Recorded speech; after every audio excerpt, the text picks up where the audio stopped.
right, ladies, I think we were here at Fire Intruder Safety when we were trying to finish up our training. Brenda had came to me when we were having lunch and had mentioned me going in and speaking with one of our clients and how I handled it.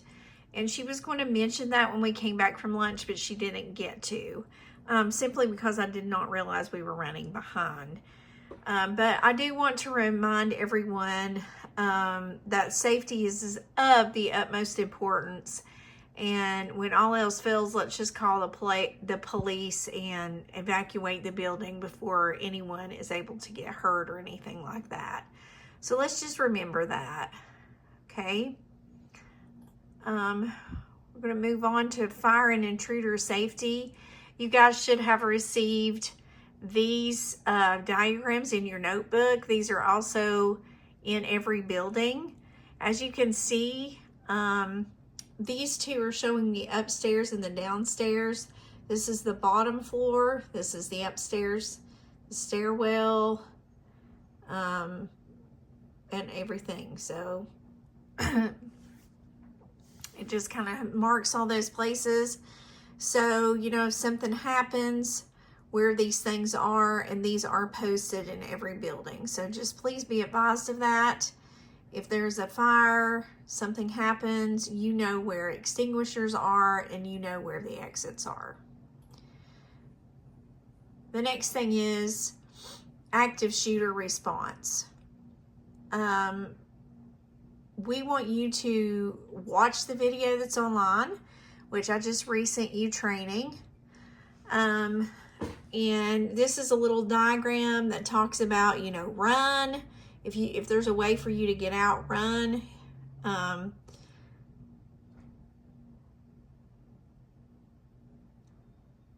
Then, you know, hide, find a place to hide.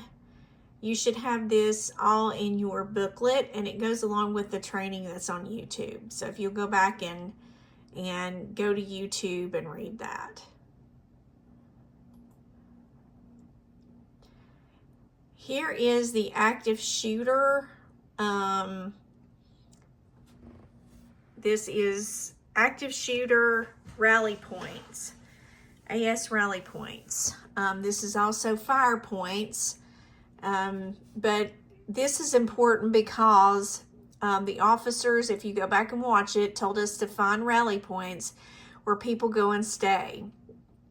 And they get out of the line of fire, but they don't want you to get in your car and leave.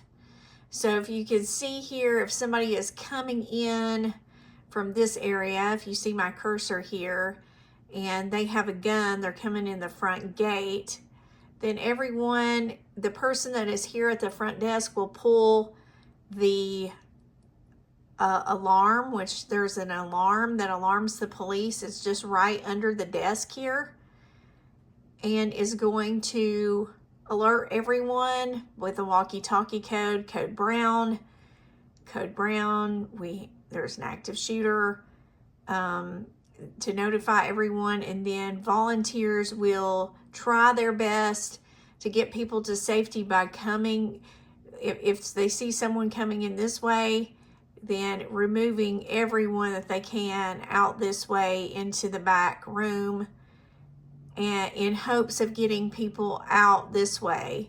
Now, if they're coming in, going in this door and coming in this way and going to the back and trying to go out this door, of course, when you pass the window, you would want everyone to be down on the floor. So this is just one scenario, but you would go out this door at the kitchen and go to this rally point over here, which is behind the shed, and go out this gate. Now, you will want to check in with someone to let them know that you are alive, because we have to keep up with whoever's on campus and did they get out okay, so that we can let the police know the people got out okay. So this is really important when looking at all of these things, that we know our rally points are here and here. This is our rally point here. It will be outside of this gate over at the place where everyone parks in the gravel. over behind the wall there where the electrical building is. If you feel scared or you feel like you're being chased by someone, you can go inside that electrical thing or around behind it. So there's 2 rally points here. Just be advised, this is at the back gate near the shed. This is on the other side of the gate in the gravel. So if there's an emergency, we have to evacuate both buildings and we're in trouble, we will alarm the police by pulling the police pole, which is underneath the desk here at the front desk at Founders Hall. And there's also one in this building downstairs over here near the salon in the kitchen right here. It's in this area.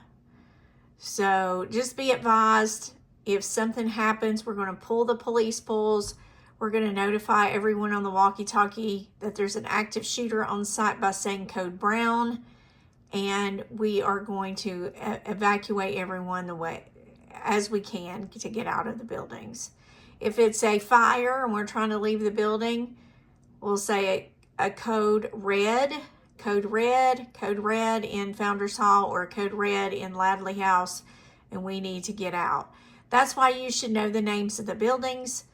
The long building the main building where everybody comes in at is the Founders Hall. We named it Founders Hall after Kermit Addington, who is our founder. And the house is named after Captain Ladley, who actually helped to purchase the buildings.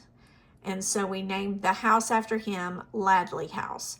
So you need to be aware of what these are called, because if someone comes across the walkie and says active shooter, you know, code brown is active shooter. So they would say code brown, Founders Hall. Then everybody that's over here in this building will need to know that. Pull the police pole, so on and so forth. We have had to pull the police pole before, and we experienced that they get here very, very fast. They were here in minutes. So if there's an emergency of that magnitude, they usually get here within a sufficient amount of time. So here's your emergency walkie-talkie codes. These are in your books as to why they are named these things and what each one of them stands for. Just be advised of that. We want everyone to be aware that we are going to put these codes, because Barbara had a really good idea about putting these codes on our badges so that we know what each thing stands for. So I'll be working on that. So I just want to advise everybody of that and make sure everybody knows that we will be putting the walkie-talkie codes. I got it boxed up, the TV and everything.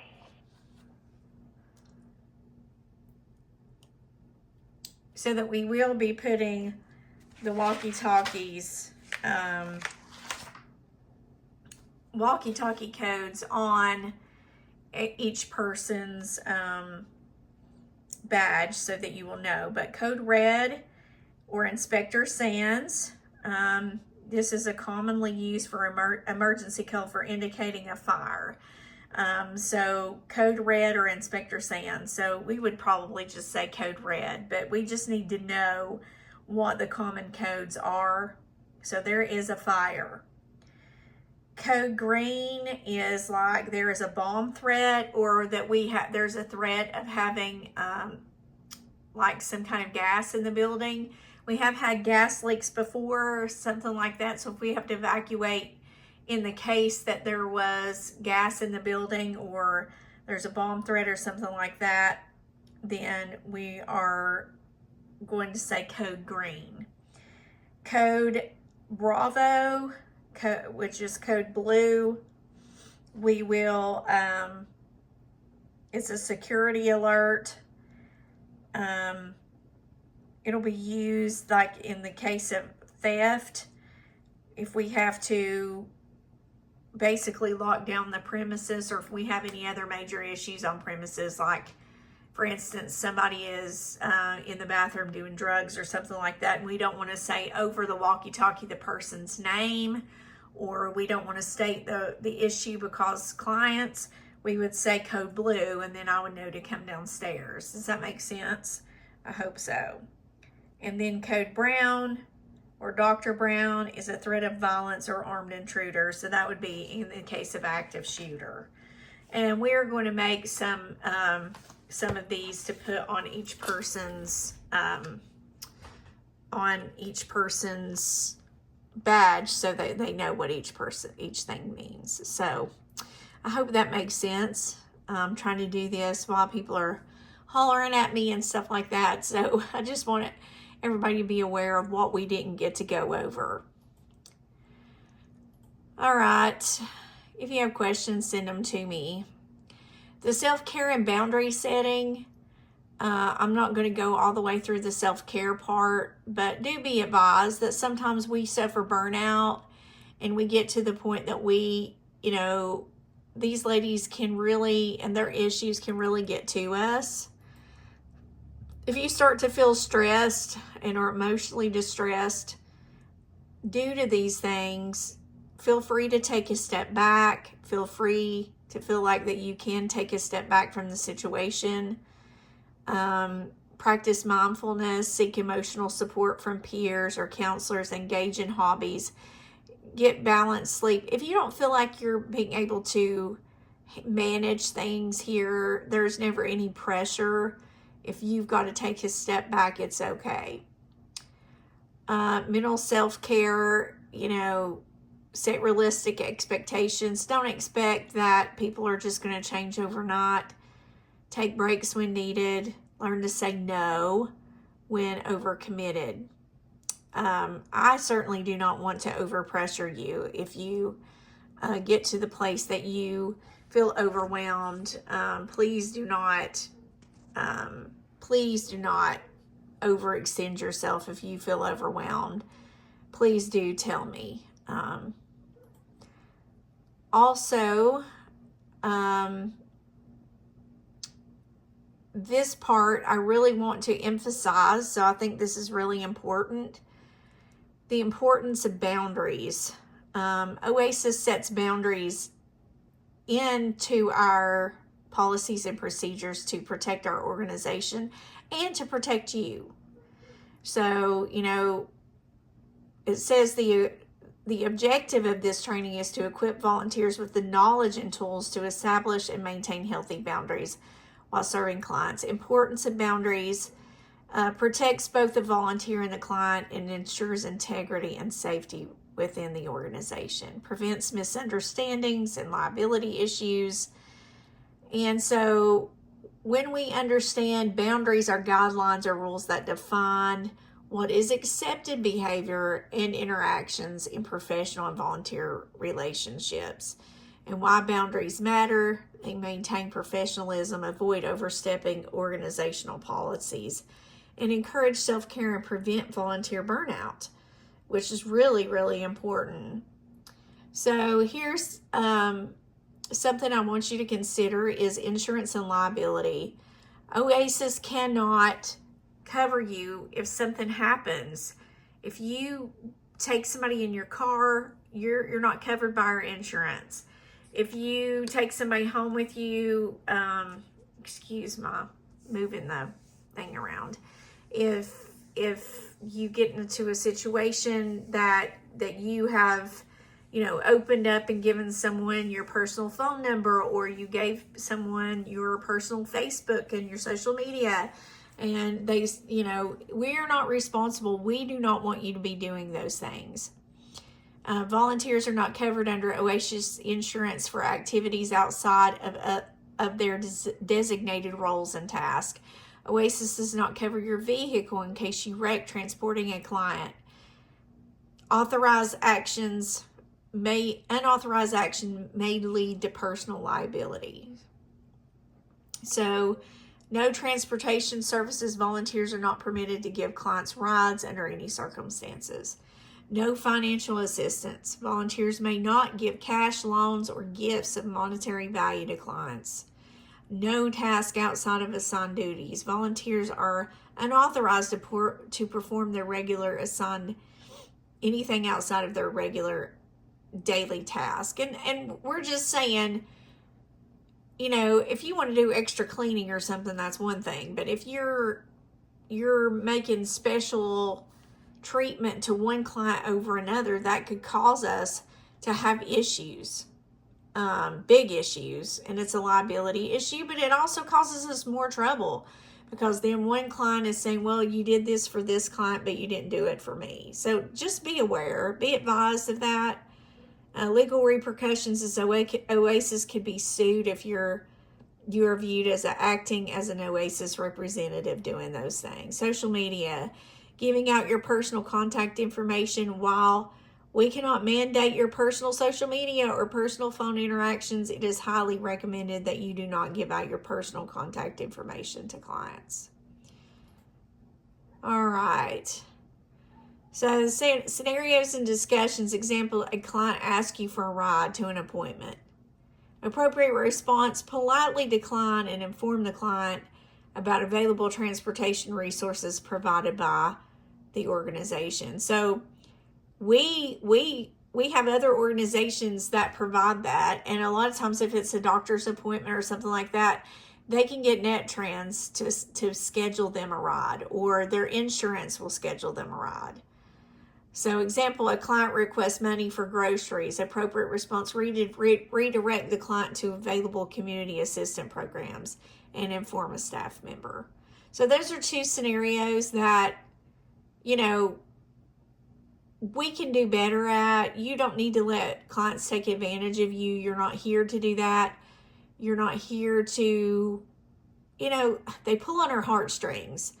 And they really, really, really will take advantage of you if you're not careful. And these things are set in place to protect you, but also to protect the organization. So here's some like how to respond responses, like communication clear and direct. Use I statements to express limitations. Refer to organizational policies when needed. You know, if you want to blame me, that's fine. Practical responses, I'm sorry, but I'm not authorized to do that. Let me connect you with someone that can help. That's outside of my role as a volunteer, but I can guide you to the right resources. Supporting clients without crossing boundaries. What you can do, you can listen and you can be empathetic. You can provide information about resources, perform tasks within your assigned role, and redirect. Use phrases like, this is something our staff and team can assist with. Let me get in touch with them for you. And that just means like, get in touch with me or Melissa or something like that. And see if we can help within our boundaries. And then handling changing situations, signs of boundary challenges. Feeling pressured and uncomfortable. Clients expect repeatedly asking for exceptions to the rules. Difficulty saying no to requests. So you want to stay calm and professional, reaffirm your role limitations, and seek support from staff. I'm always here. And like I said, if you want to blame me. Go ahead. Say Chantel says no. That's okay. I'm not here for everyone to pet everyone. I'm here to keep our organization running and to keep us out of liability situations. I have to do what I have to do on my part. And so it's okay. It's okay if you want to say this is our board policy. We're not mad about it. Policy and rules are important and we need to follow them. So going back to this, if you decide you're going to take someone home with you, make sure it is, you know, you do that outside of OASIS. They do not need to be getting in your car here at OASIS in front of other clients, because all that does is reinforce that, oh, well, they get to do it. And I've saw that happen a few times, and I've even had to take clients places, and I try very much not to have to do that. Now, if a client comes in and they are in a situation where they need to go to rehab and they're willing to go right then, yeah, I'll probably put them in the car and take them to rehab. But I'm covered by insurance to do that volunteers are not. So just be aware of that, and let's try our best to help clients within our boundaries. And if you feel like led to do something else that's outside of the boundary, I cannot mandate what you do as far as like between you and God or outside of Oasis, but you cannot do that within the bounds of doing that as a volunteer here at Oasis, and inside this gate, I'm responsible. Okay, the next thing is life-saving medication, naloxone. So naloxone training was supposed to be done by Kathy and Melissa. And so they will come by and talk to you about that sometime in the coming week. If they don't and they're there and you want to know, just ask them. But I'm going to go over with a little bit here. So opioid overdose triad, you're going to look at their pupils. Are they small? Are they large? Respiratory depression and unconsciousness. You know, a lot of times it'll look like they're asleep, but they've overdosed. So you have to be really careful. Kind of jostle people, see if they'll wake up, if they'll come around, that sort of thing. Blue lips or fingers, unresponsive to shaking or sternum rub. So, you know, like I said, if someone's, acting like they're sleeping, but they're not moving, and they won't respond, chances are they're in an overdose situation. Limp body, slow or no pulse.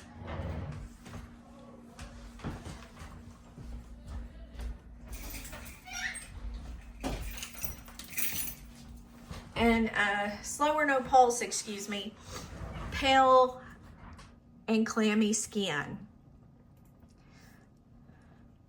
So what is naloxone? Naloxone is a life-saving medication. Naloxone, Narcan is the same thing. We're talking about the same thing. Also known as Narcan, quickly reverses an overdose due to opioids, administered by injecting into the muscle or spraying into the nostril. Works within 2 to 5 minutes. Now, Kathy and Melissa can come by and show you, just how much force you have to put on it. It's not a whole lot of force, but you need to push until it goes all the way in both nostrils. So this is how you hold it. So just be advised of that.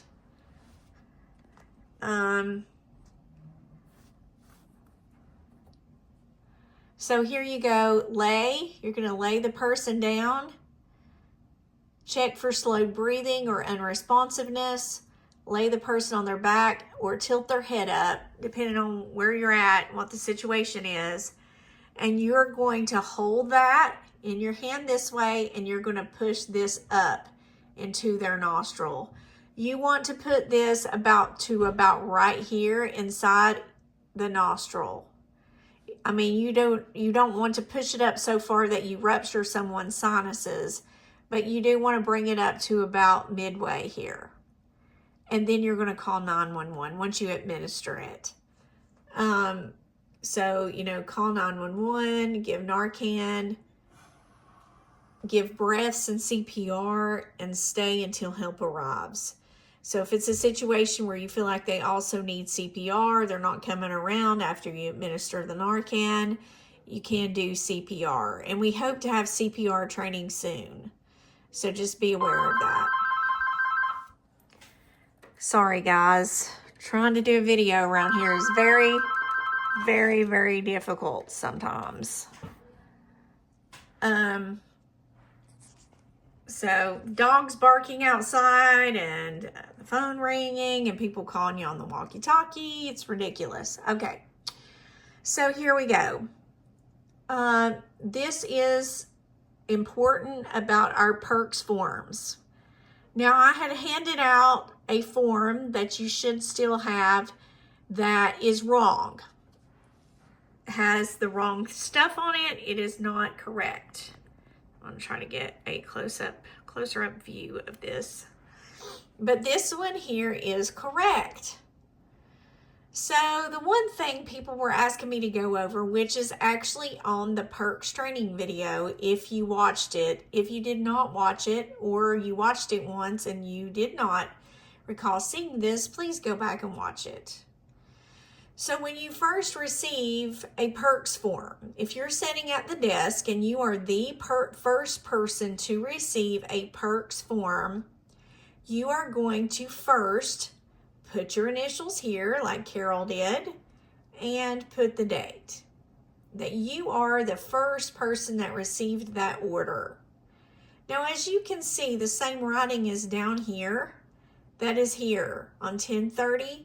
So that means that Carol went ahead and initially looked up that person's points in their file, on OCDMS, and looked to see how many points they have. And she wrote it down here. She didn't write it here. She wrote it here. Here's why. It's because later, when Lee came along, she had to go back and look up the points again to do the math. Why? Because 2 or 3 days are going to pass and this number right here is going to change. And it is going to change based on people taking more classes. So as you can see, that 850 there, that's changed to 250. So, excuse me. So it's changed to 32 from 30. That means they took some classes. So they took some classes from the time that that Carol first did the points. And so that's why it's important. The next person who's going to fill this order is going to look back at these points, and they're going to put the new number here, the date, which she did all of this, so she's the one that put all the dates in her initials. But notice she didn't not do it just because she was the one that was doing it all. And then Gail was the one who finally was the person who updated their data and gave them their bag of Perks stuff. And so she put her initials and put 11-4. So on the same day, these people worked together and they put the date and they put their initials. All of these people took part in this one order. Why is this important? It's important because we have so many different people taking parts, doing different parts of this situation. And that way we can go back and ask, did you already do this? Or if something happens, we know, hey, you already did that. Or if it doesn't update in the computer correctly. This way we have record and we know what has happened. It's not to micromanage you. It's so that in courtesy, the person who comes along after you knows what has been done. So there again, if you get a Perks form and you're the first person like Carol here on 10/30/24 to get this Perks form for Natalie, she's filled out the date. Now I've taken the volunteer gathering and the items that was up here out because we already have it down here. So that part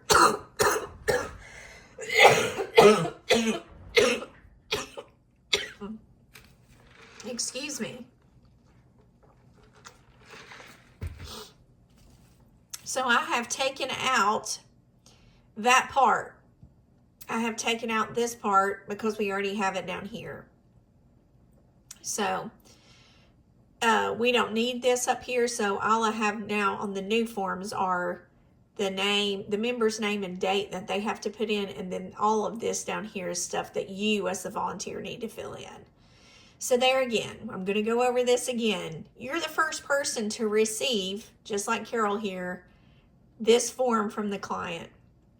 You're going to put your initials and the date, and you're going to look up their points, and you're going to put the date, their points on that day here for office use only on the notes that you checked their initial points on 10/30/24.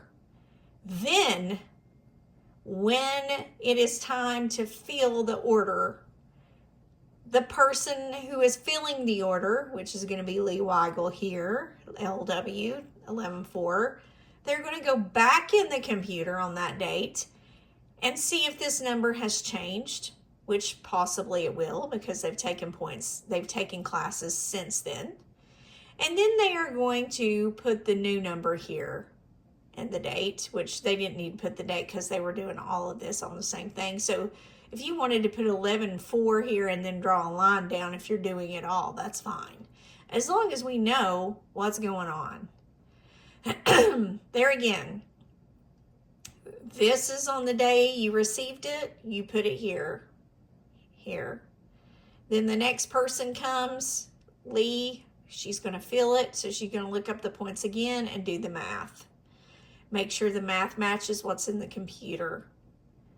Make sure you put in everything correctly. Make sure their amount of points is correct. Why? We keep this record. We keep these for a few months to make sure that we didn't cheat the client or that we didn't miss something. This is important because to them, this is just like money. They earned these points and we got to do them right. We want to do everything in excellence. So if you have any questions about this, please ask. Or I do encourage you to please go to the portal. I have sent you the information for the portal. Go on there and watch the training video for the perks forms. All right, our procedures for drugs found on campus. You received a handout for procedures for that. Here's the do's and don'ts. Don't freak out. Do not freak out. If you found drugs on campus, just don't freak out. It's okay. Take a deep breath. Get you some gloves. Don't handle them without gloves on. Do not announce to everyone in a loud voice that you found drugs. Do not do that. Do not show the drugs to clients. Don't bring it out and announce it to everybody and show everybody. Don't set the drugs out for the clients to see. Dispose of the drugs. Don't dispose of the drugs just by putting them in the trash can. Then don't touch the paraphernalia without proper gloves. Always put gloves on when dealing with anything like that. So here's what you do. You contact me immediately. Let me know what's going on. Even if I'm not on campus, you can shoot me an email or a text or call me. Even if I'm on vacation, that's important. Some things are important. I will walk you through the process if you don't know, but I need to be notified of what's going on. Always use gloves and use caution. Take a photo of the drugs and paraphernalia to attach to a report. You're going to send that to me. Okay, or you're going to, so I can print it out with your report basically. Then you're going to notify the police to make a report for records. So you can call dispatch without calling 911. 246-9111 will get you dispatch. You do not have to call 911 if you find drugs on campus. Just for them to come out and make a report, you can just call dispatch. Drug paraphernalia like needles should be disposed of in biohazard bins. There's one back there in the back with the Narcan. It's right near the all of the stuff for first aid. It's all marked. So it's all back there with all of that stuff.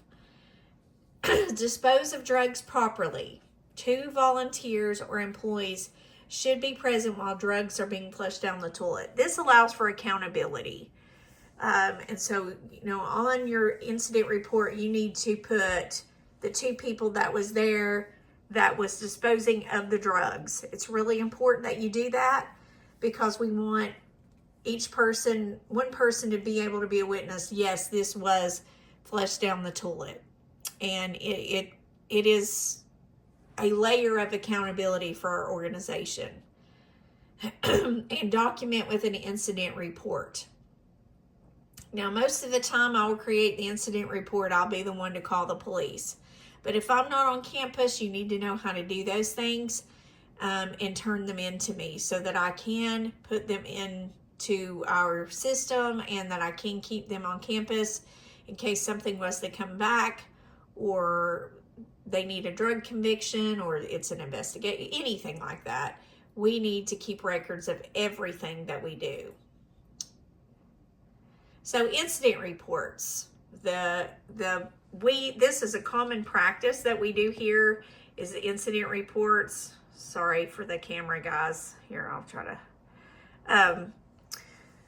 Incident reports are so important in an organization. We have to log every incident, even every health incident. It's really important if somebody has a seizure, if they fall off a chair, if a kid falls and gets hurt, if a kid gets stung by a bee outside at the swing set. We've had to do that before. Anything regarding injury, anything regarding deceptiveness, incidents of theft, incidents of any of that stuff, we have to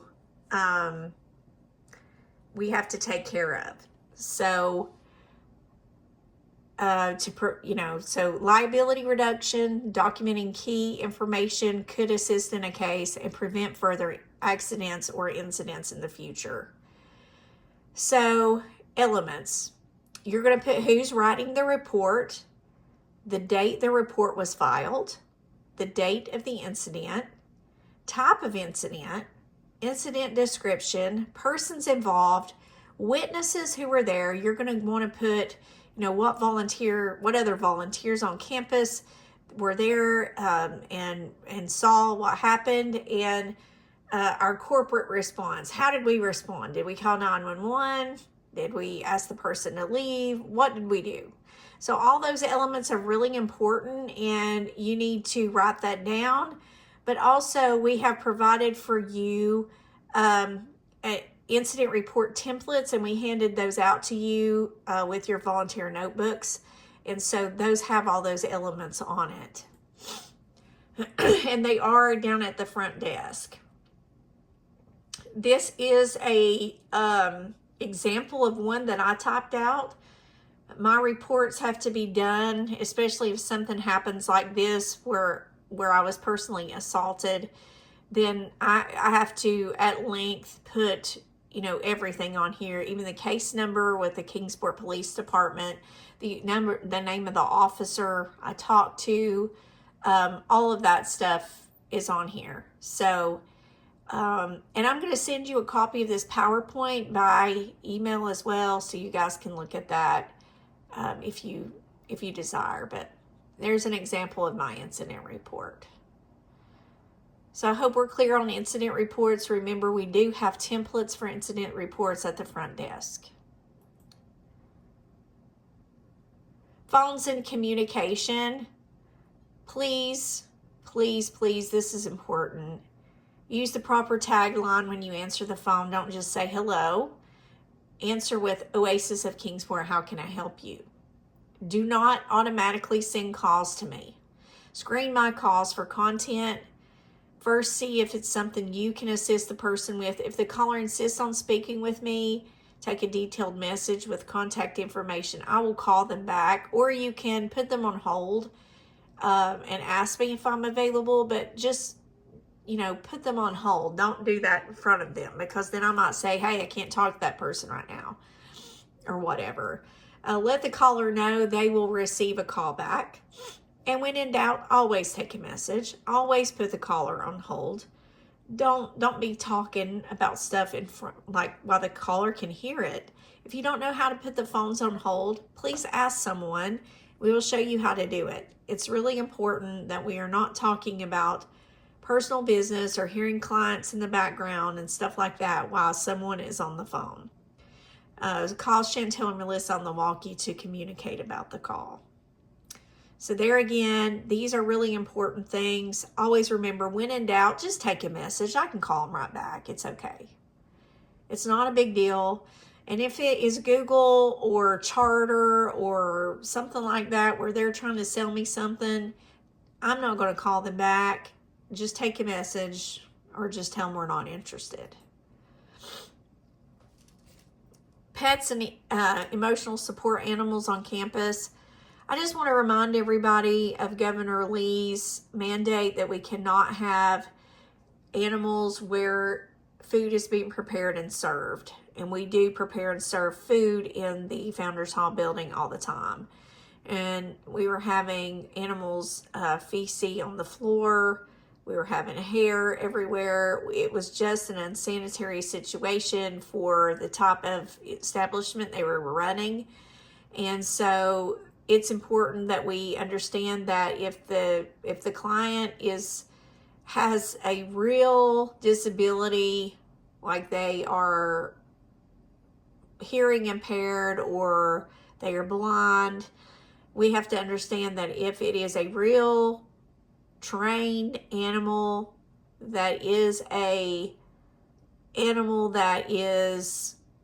trained to perform a specific task or work directly related to a person's disability, such as guiding a person who is blind, alerting person who is hearing, or detecting and responding to medical conditions.